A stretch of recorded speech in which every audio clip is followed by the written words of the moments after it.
আজ কবি মহাদেব সাহার একটি প্রেমের কবিতা। আমাদের সেই কথোপকথন, সেই বাক্যালাপগুলি টেপ করে রাখলে পৃথিবীর যে কোনো গীতি কবিতার শ্রেষ্ঠ সংকলন হতে পারত। হয়তো আজ তার কিছুই মনে নেই। আমার মনে সেই বাক্যালাপগুলি নিরন্তর শিশির হয়ে ঝরে পড়ে, মৌমাছি হয়ে গুনগুন করে, স্বর্ণচাঁপা আর গোলাপ হয়ে ঝরতে থাকে। সেই ফুলের গন্ধে, মৌমাছির গুঞ্জনে আর কোকিলের গানে আমি সারা রাত ঘুমোতে পারি না, নিঃশ্বাস ফেলতে পারি না।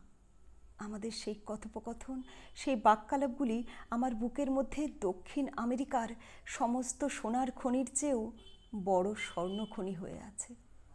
আমি জানি এই বাক্যালাপগুলি গ্রথিত করলে পৃথিবীর একটি শ্রেষ্ঠ প্রেমের কবিতা হতে পারত।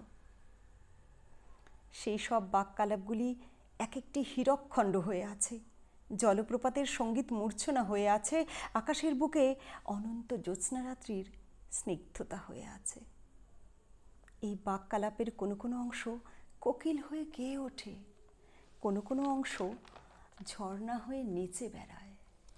আমি ঘুমোতে পারি না, জেগে থাকতেও পারি না। সেই এক একটি তুচ্ছ শব্দ আমাকে কেন যে এমন ব্যাকুল করে তোলে, আপাদমস্তক আমাকে বিহ্বল, উদাসীন, আলুথালু করে তোলে। এই কথোপকথন, এই বাক্যালাপগুলি হয়তো পাখির বুকের মধ্যে পেট করা আছে, নদীর কলধ্বনির মধ্যে ধরে রাখা আছে। এর চেয়ে ভালো প্রেমের কবিতা আর কি লেখা হতে পারে?